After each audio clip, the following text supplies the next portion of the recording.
Cool. Thanks a lot, Virginia. As Virginia said, I'm Thane Smith. I'm National Ergonomic Coordinator at Ford of Canada. Dan and I have put together a little bit of this presentation for some tips and practices for your telework and your home ergonomic perspective. Next slide, Thane. Yeah, for sure. So this is just some of the roles and expectations for today. Obviously, your home office is going to be a mixed environment. Your office equipment and home furniture. It's going to be resources are biased towards your typical office equipment. Dan and I are going to be presenting some of those ergonomic principles and practices, and we need you to think about when you're setting it up. Designing your home office, the key is to innovate and adapt like we all have. I'm sure everyone's feeling the same way after several weeks of this, that we're starting to experience the aches and pains of working from home. So this is an office ergo checklist that Dan and I use when we're doing assessments in our national and regional offices. So it may be something you may want to consider when you're thinking about designing your own workspace. And this is just typically we walk into where we have our folks that are experiencing issues, and we look for all those things that would be a proper ergonomic setup, footrests, chair, your desk, all those things. And we will be touching on all these as we go through the presentation today. So we want you to be mindful when you set up your work area to find a suitable location to set up your workspace. Make sure it's dedicated if possible. And if that's not possible, set it up and take it down each day at the start and the end of your work time. And it kind of gets you in that mindset that you're not, now that we're all working from home, you're not working all the time. I know we can get dragged into things at all times of day. But if you set up your workstation and you leave it there, I know there's been lots of days in my house where there's sometimes 4 monitors or 3 laptops sitting on the kitchen table and people all vying for space. So if you can at all set it up and take it down, that will help you get into your mindset that you're not at work all the time and you have time for yourself and others around you. You're going to want to take into account the amount of light that's present. Make sure there's plenty of light, natural light if possible, and pick a spot that has limited external noise and distractions. I'm sure we all have people walking by when we're on calls or WebExes or whatever. We've all seen some of those on all kinds of different situations. Go ahead, Dan. Thanks, Thane. I'm Dan Wilson. I'm Thane's counterpart at General Motors. And we'll dig right in here. We'll start with the chair. So a chair becomes ergonomic only when it specifically suits the work size, the particular workstation, the tasks that must be performed there. So let's not get too hung up on the specific dimensions here in this slide, but we're just focusing on the need for some adjustability. And for our purposes today, we'll walk through some key points to fitting your chair. I'm assuming this group is sitting on a pretty wide range of chairs, from bar stools to fully adjustable office chairs. So I'm just going to highlight each feature and talk to adjusting a regular home chair. So obviously we're looking for some adjustability, and an office chair, that's pretty obvious. With some home chairs, we're going to have to get innovative and use some home hacks. We want to look at the seat height range. We want a good backrest. Please don't be sitting on a wall or a bar stool. We need something to support that lumbar. And the seat depth, talk about just keeping the pressure off the back of your knee. Seat width, you don't want it too narrow, you're struggling to get in the seat, or too wide that the armrests, if present, aren't going to support the forearms. And a seat angle, we don't want to be struggling, sliding forward, sliding back in the seat. Seat surface, hopefully we got something comfortable and breathable, because you're going to be spending some time in it, obviously. armrests, very important. We'll walk through the need for them. And stability, you want to be fighting with a chair that's on an uneven surface or not balanced. This slide is a little bit repetitive, but we can come back to it later during the Q&A if anybody's interested in walking through the specific dimensions. So into sort of the meat and potatoes of it, the first adjustment we want to look at is the seat pan. And what we want to do there is find a chair, stand in front of it, and we want that seat pan just below the kneecap.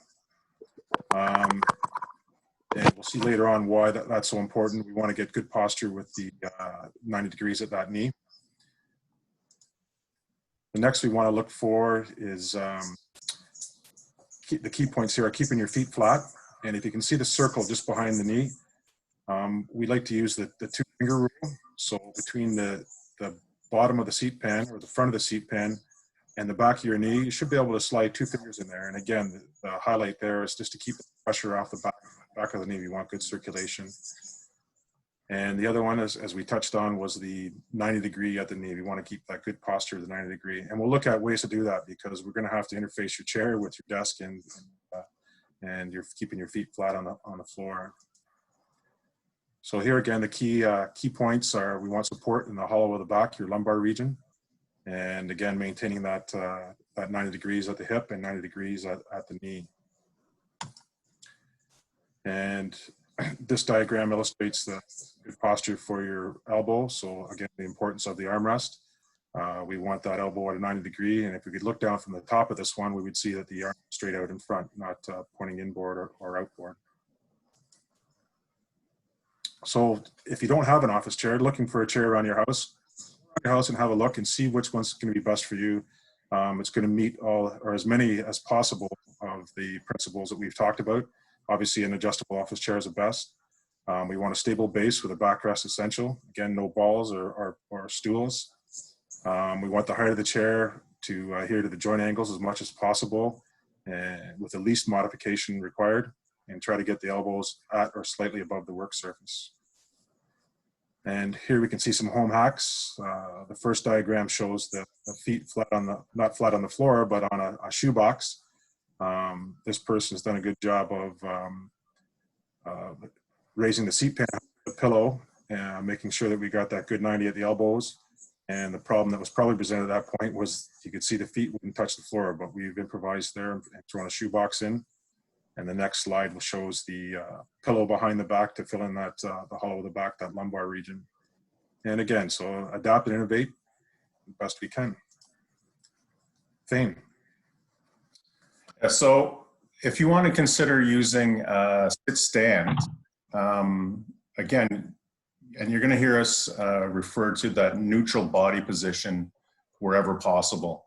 And Dan's touched on that a little bit already. So you want to maintain that position whenever you're sitting or standing.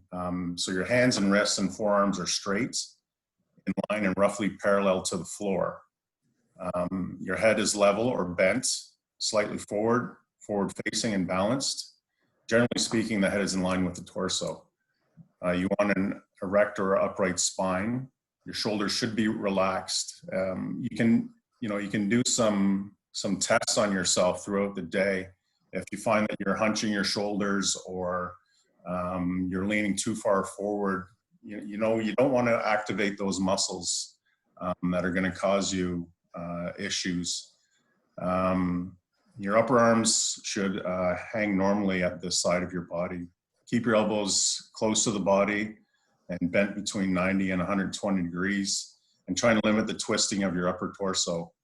The inline sight is between the horizontal and 35 degrees below horizontal. So for example, when you're viewing the monitor is at eye level or slightly below eye level. Just before we move on, I don't like the looks of that seat. It's kind of tilted back. We want to avoid that. We want that seat pan level to the floor as much as possible. Right. So when the desk is in the standing position, again, be sure that the platform height is approximately at your standing elbow position. As an example, your arms are in the same position that they would be if you were sitting. The keyboard and mouse are aligned as you would when you are sitting.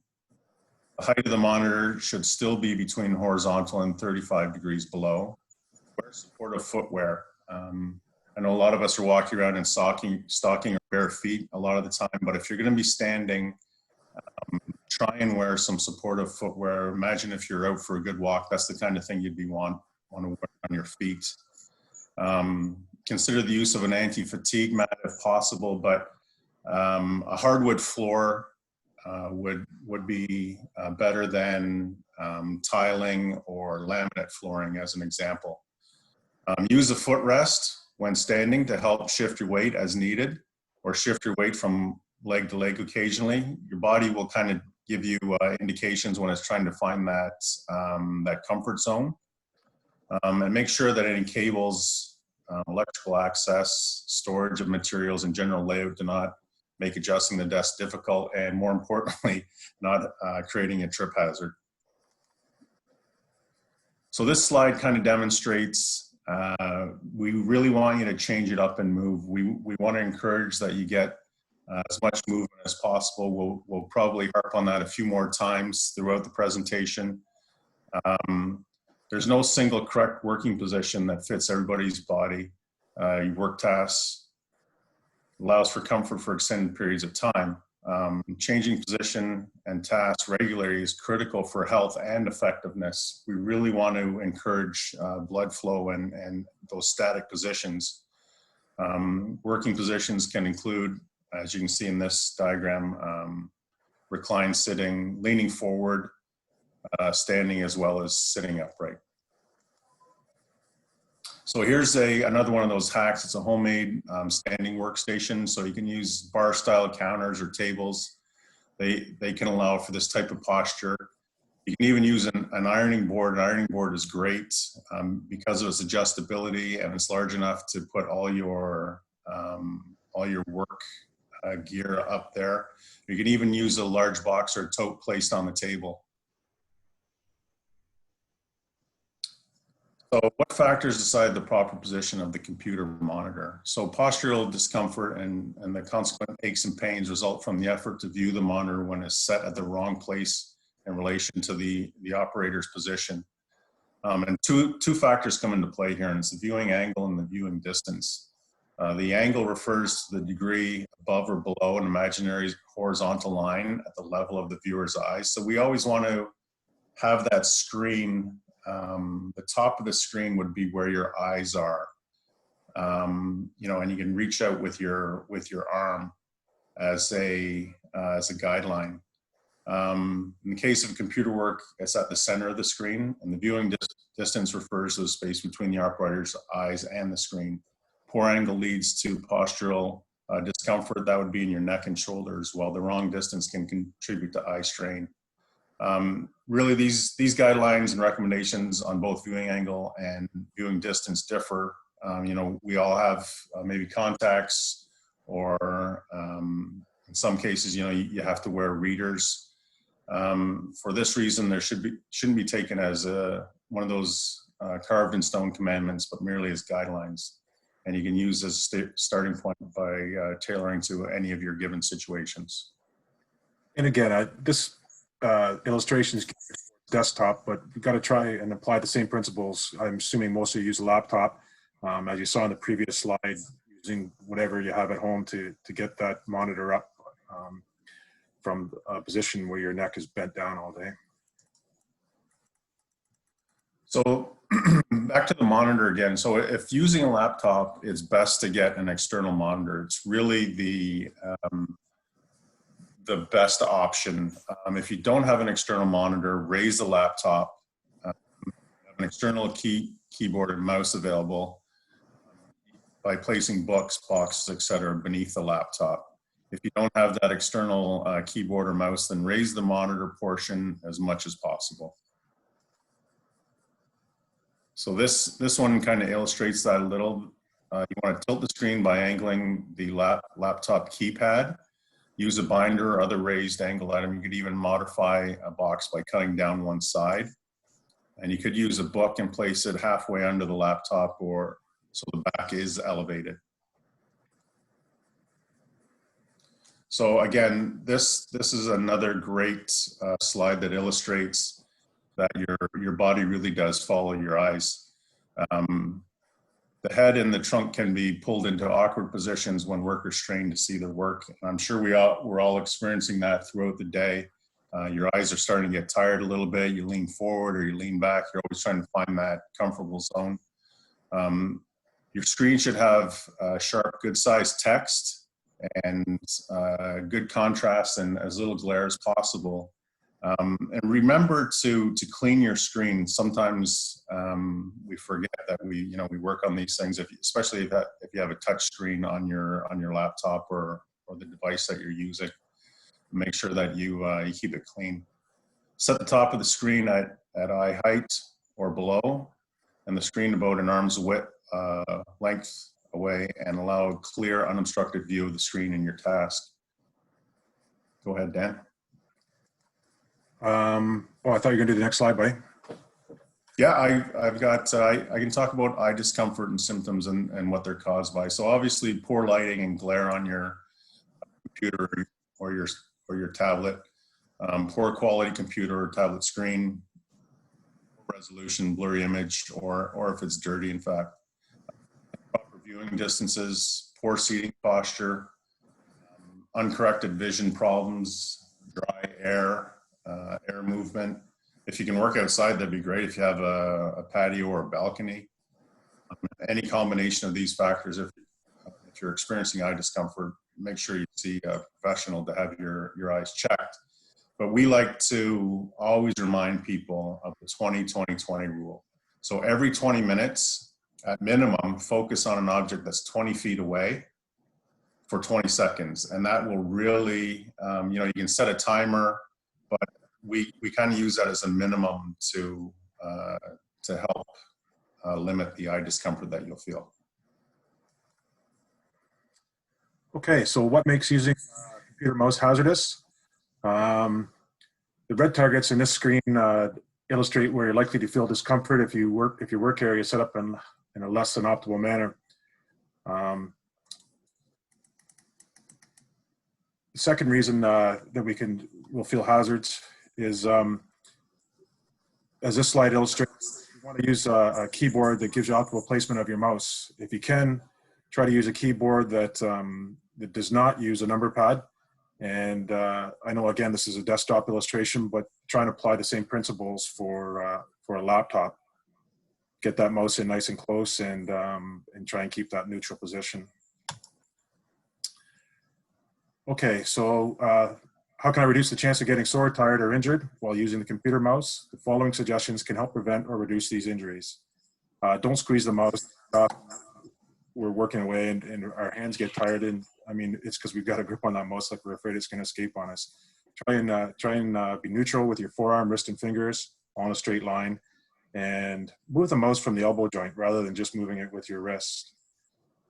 Protect your wrist. Thayne's going to talk about wrist rest later on, so I'll skip that.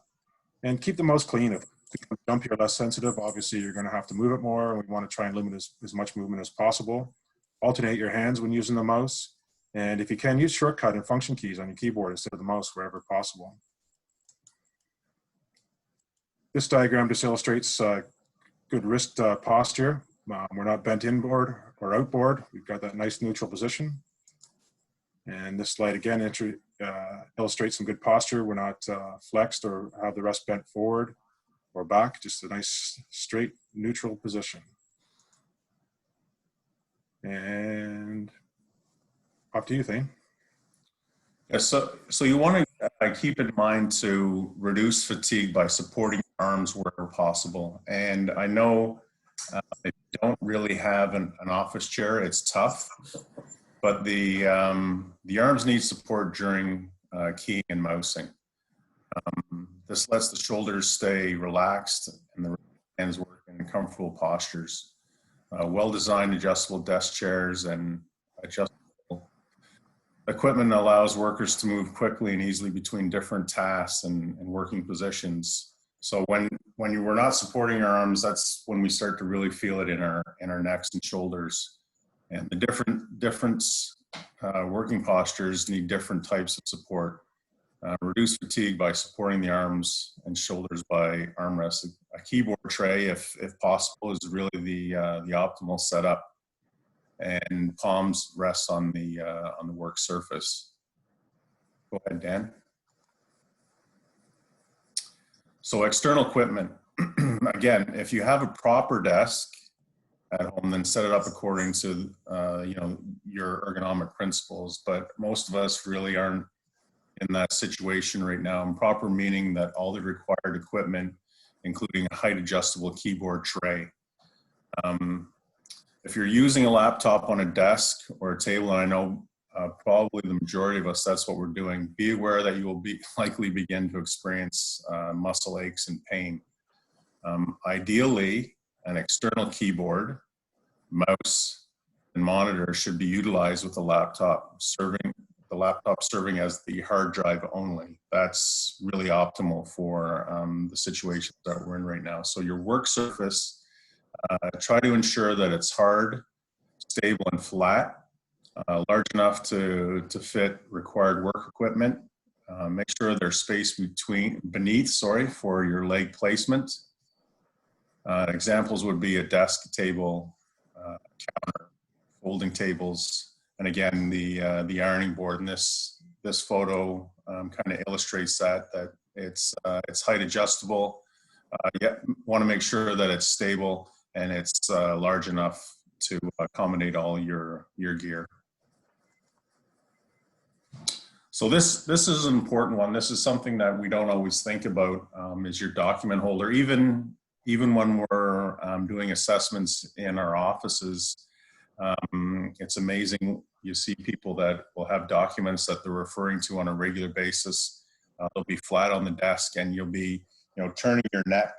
Your neck will be in a flex position where you're looking down or looking at that document all the time. So if you have a document holder, we really recommend that you use one. If you don't have a document holder, there's lots of ways to make one. You can use a vertical binder. Stand that binder up on end. It's illustrated in this slide. You can use a book, a magazine holder if you have one, even a cereal box, or this cool design that someone used cardboard to make a document holder. But it's amazing how you start to feel it in your neck and shoulders when you're looking sideways or down at those documents all day long. So your keyboard and mouse, if external devices are available, put your wrist, put them at wrist height. If not, angle the keyboard of the laptop to get the best angles possible. And you can kind of use those blank spots on your actual laptop as your guideposts. So for wrist and mouse rests, there's all kinds of different things. There's a couple of hacks here. You can use small rolled up towels, even socks, or in this one photo you see a pool noodle that you can cut in half. But you want to make sure that when you're using those, that you want to avoid any compression of the wrist where possible. So there's all kinds of different ways you can do it, but you want to keep your wrists and your forearms in that neutral position. So again, this is an illustration of your work area. Reach, you want to keep it close. So set up the workspace with frequent equipment conveniently close to your body. Keep frequently used equipment within forearms distance where possible.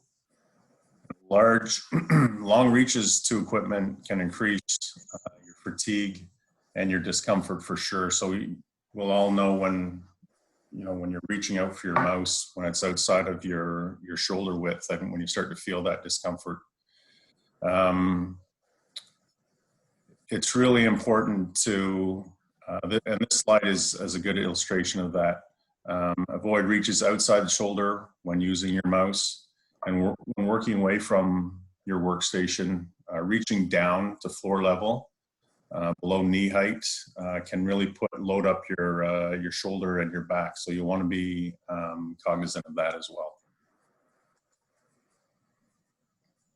This is one that is pretty important, as well as your telephone calls. So if you have a landline or your phone, place it as close as possible. Utilize the speaker option. I know the speaker isn't always ideal. Sometimes it's hard for people to hear you or you to hear them. So if you have a headset or earbuds, I like to use earbuds. When I'm on the phone, then you don't have to keep the phone by your ear, which puts more stress on your elbow and shoulder, especially your neck. A lot of times, you know, we've all seen people leaning to one side with their phone in between their ear and their shoulder while they're multitasking. And if you can, where possible, this is what I really like to do: is do calls from standing or walking. You know, put your earbuds in, you can put your phone in your pocket, and you can pace around. And this, again, really promotes staying active and blood flow. Those static positions are the ones that really make us feel uncomfortable at the end of the day. Okay, so major work-related risk factors. The human body was designed to move. It cannot tolerate immobility for long. Holding the upper body still in an upright position requires a lot of muscular effort and contributes to what is called static load. The key point of this slide is just move, stretch, take a break. Don't sit for hours on end. Make a point, set a timer, do whatever you need, but get up, move around, stretch, take breaks. And again, slouching. Do not slouch. Try and catch yourself if you're slouching. I mean, it's human nature. You tend to slide down. Catch yourself if you can. Try and correct it. This is one of the most important must not do's in RMI prevention. And I mean, slouching, it just contributes to a whole host of other postures that are not good for you over the long range. So stretching. Stretching is important for two reasons. First, it forces you to take a break. And second, it relieves fatigue. The link at the bottom is to the Canadian Centre for Occupational Health and Safety Office Ergo module, and it's specific to stretching. It walks through a lot of information on the importance and benefits of stretching, and includes a number of illustrations of relevant stretches. There was just far too much in that module to cover in our short time period today, so I really urge you to check this website out.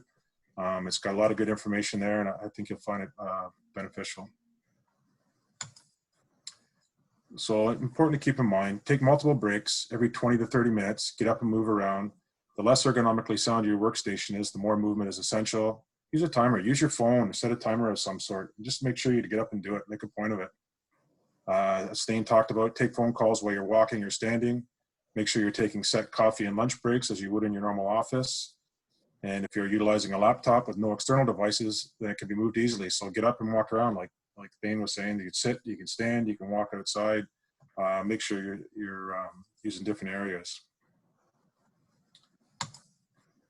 And Thane. Yeah, so we just want to make sure that you have some access to some links and the acknowledgements. You'll probably see that we had the Cree MSD logo and the OCAL logo on some of our slides. The CCAL website there for office ergonomics. These are all great resources to use. The OCAL did one earlier this month. I think that one's available on YouTube, similar to what Dan and I are presenting today. So we really encourage you to look online to these worker-friendly sites to help us get through these really interesting and challenging times. OCAL is offering virtual home office ergo assessments, and they're available to anyone in Ontario who's currently working from home. If you're concerned about your workstation, your setup, and it's no charge. We've met some of those folks at OCAL, and they really do a great job. The service provides individual assessments, and it's performed one-on-one, and it focuses on the available resources that you have. And again, there's the link there, and I think we're going to have an opportunity to be able to share our slides with Virginia later on. So that sort of concludes the PowerPoint portion of it. And we know that can be kind of dry. And we also are aware that it was pretty much geared towards a typical office environment, more so than a home environment. But our hope was that we could sort of present some principles and tips and hacks that you would think about while you're setting up your office, and try and work through those to help make your day a little easier. I guess we're probably going to open it up to some questions now.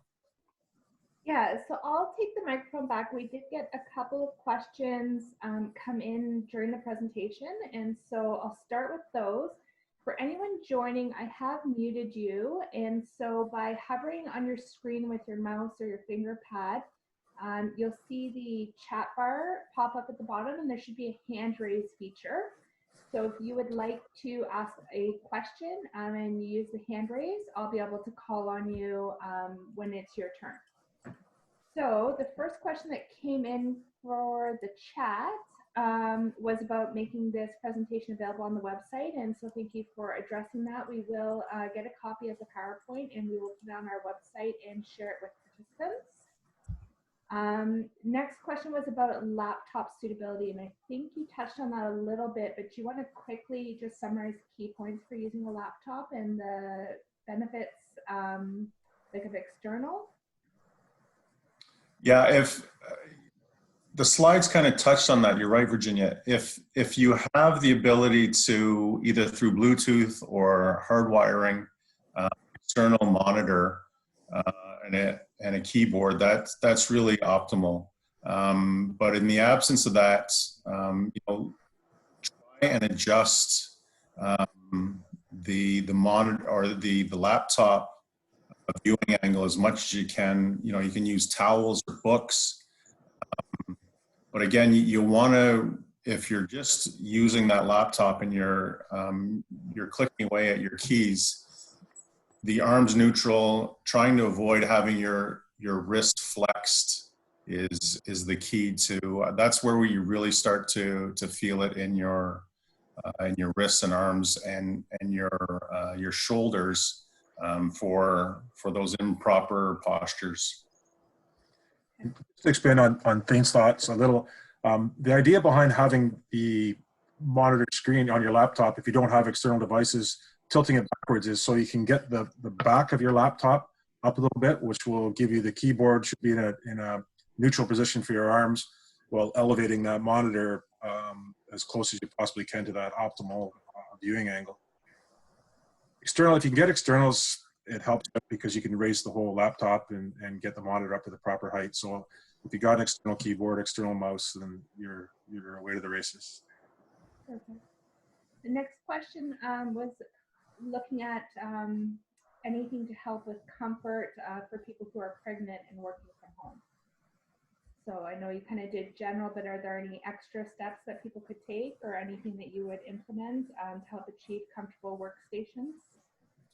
I think just the breaks and stretching and resting would be key, more so than anything else than the actual equipment. I've never been pregnant, but I can imagine there's been going through it a couple of times with my wife, multiple changes of position as well. So don't be afraid to adjust that towel or an extra pillow or making sure that back's supported. So you might have to adjust your position while you are sitting, adjust that chair, or adjust a footrest for part of the time, not use a footrest. But again, movement up and down, sit, stand, and rest breaks, stretching, and just obviously that's going to be a situation where someone's going to be taking more breaks than normal. So I'm going to invite anyone that has a question to use that raise hand feature. If you absolutely can't find it, you should be able to unmute yourself and ask. But if not, if you use that raise hand feature, I can call on you. I know for myself, I've worked at home for 5 years and I learned new things today. So this has been really helpful. I like that 20-20 rule, and I'll be using that. I guess just a last comment. Please visit all the websites that we identified there, because there's a great deal of resource material there for that we didn't touch on because of our time frame.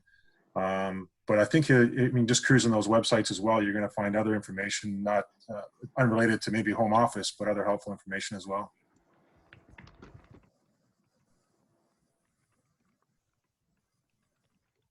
Just give it another minute to see if anyone else has any questions, and then maybe I'll flip to Nora to speak. Yeah.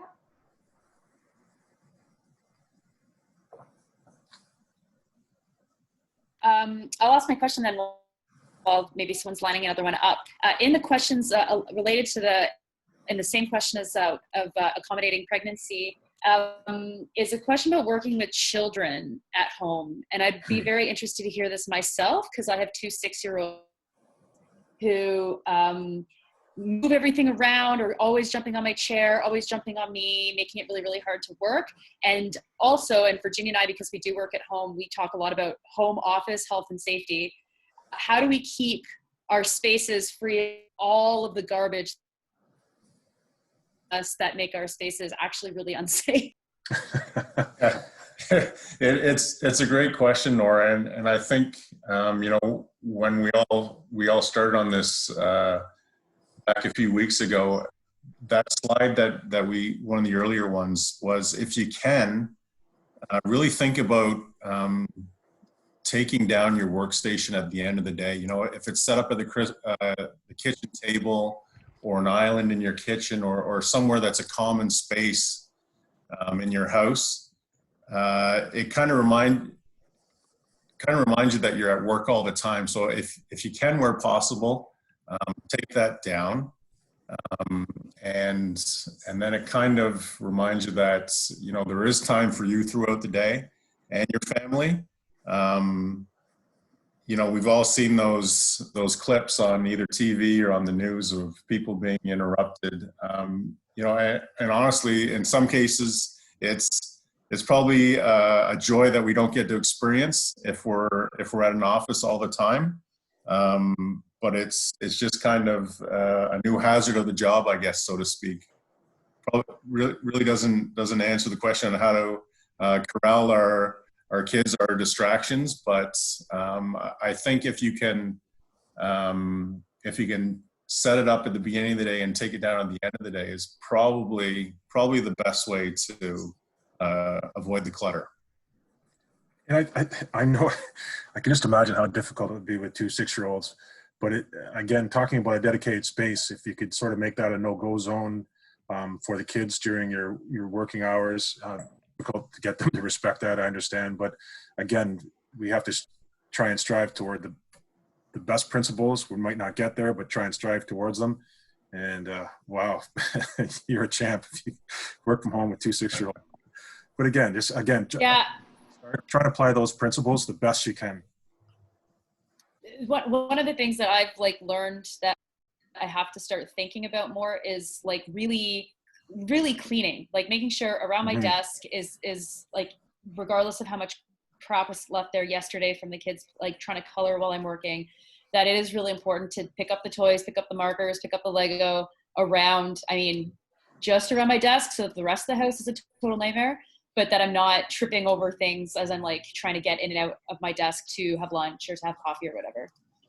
And again, so if you've got a dedicated work area, maybe they could have a dedicated play area that's, you know, somewhere close. If you're in a kitchen, I don't know what your home setup is, but if you had a kitchen and a room off the side of the kitchen, even a hallway or whatever, have that the play area and have their buckets of toys and Lego, et cetera, in that area, and that's trying to establish that's their area, and where you're working is your area best you can. I know it's not going to be 100% possible, but again, sort of those are things that you could sort of hack. Those are home hacks that will help a bit anyways, I think.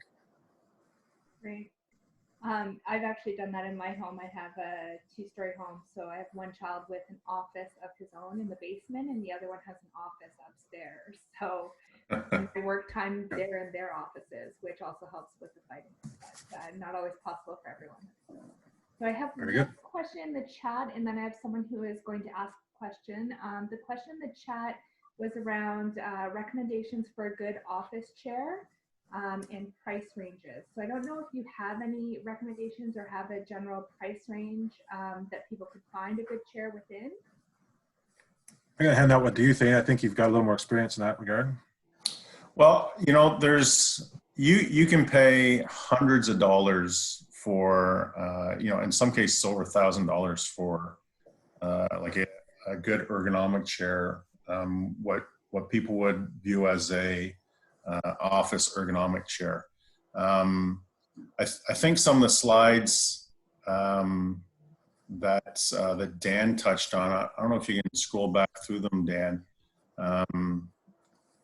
You know, the chair I'm sitting in is one that we got from Costco, and I think it was one in the probably in the $120 to $150 range, and it has the adjustable armrests, so you can adjust the height to support your arms and wrists, so you're not feeling that fatigue in your shoulders.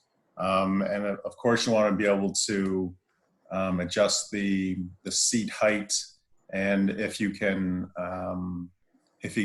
have that tilt and even recline function, so you get some different positions as you're seated for long periods of time. But you know, you really don't have to spend a whole lot of money. You just want to make sure that you know, you're able to have some adjustability in your chair. And again, if you can have casters on it and those 5 points of contact, those would be the keys that I could think of.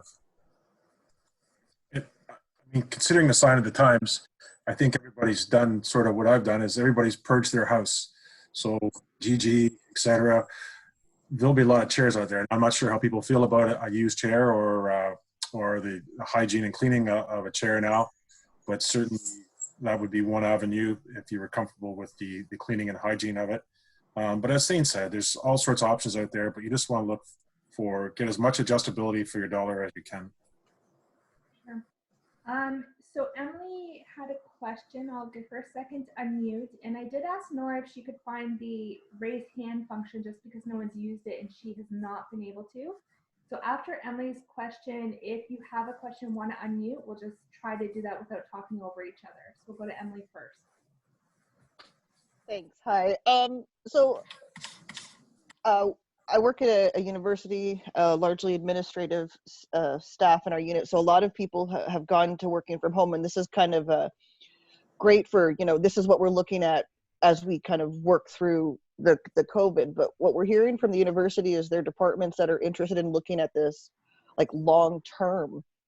It's working really well. Everybody's happy with it. So I guess my question is kind of like, is this the kind of stuff we would want if we were looking at this is going to be going on, working from home kind of going forward permanently? Would we want to kind of up our game a bit, or would these kind of principles stand, I guess? I'll jump in. That the principles would definitely stand, but I think if we're starting to look at our workspaces changing to the point that we're working, switching from temporary to full-time, then we would need to open that dialogue with our employers. Employers are obligated in Ontario to provide PPE, and I think ergo chair would be considered PPE. External devices for your laptop would be considered PPE. So we definitely need to start that dialogue if we transition, which I think we will. It looks like we're going to transition to a lot more people working from home, and I think that it's mutually beneficial in most cases. But again, consider that these ergonomic devices as PPE, and we need to have that dialogue with employers.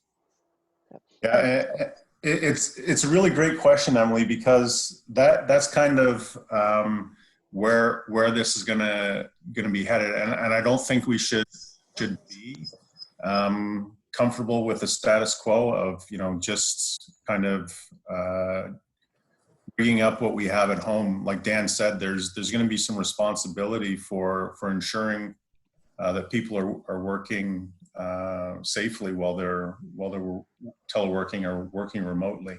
And you should probably be talking with your employer and laying out all of the challenges and all of the things that are really not working well.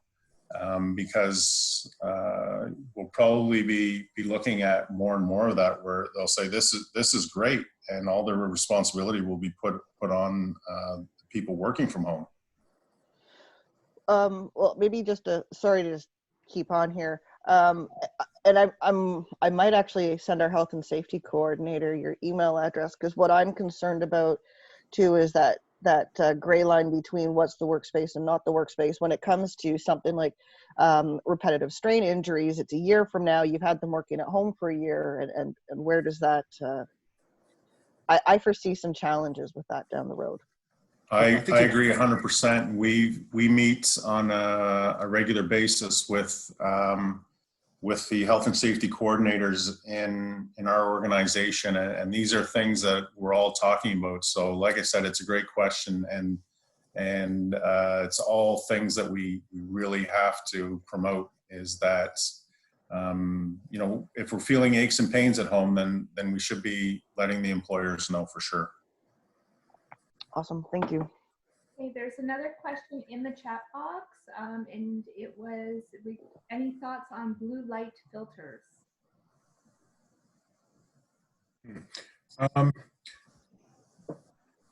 Lighting as a whole, it's not an area I'm very familiar with, but I do realize it's a whole area that needs more study and needs to be looked at. And I'm not sure specific to blue light, but we do know that lighting, glare, etc., the types of lighting, and actually the CCOHS has a very good section on lighting. We know that it does affect our work areas. So I guess the only answer I can really give you on that is more to follow. But I would encourage you to go to the CCOHS site and read about some lighting there. I'm just going to give a second for anyone else who has a question to unmute themselves and go ahead with it. Otherwise, I think we're pretty much done. I see lots of comments in the chat box, and I know I found this very informative, so thank you so much. If you are, I know that there are some people that probably are not super familiar with COM who are on the site. If you would like access to this presentation, I emailed you how to get onto this presentation, so just send me an email and I'll make sure that's taken care of for you and you have a copy of this after. No one has unmuted, so I think we're good. On behalf of Nora and myself, Thane, Dan, thank you so much for putting this together. It was a great presentation. Well, thanks for having us, and I hope everybody sort of picked up one little tip or one little point that's going to help them. For sure. Yeah, thanks everyone. Stay safe and work safe as well. Thank you. Take care. Bye for now. Bye. Bye everyone.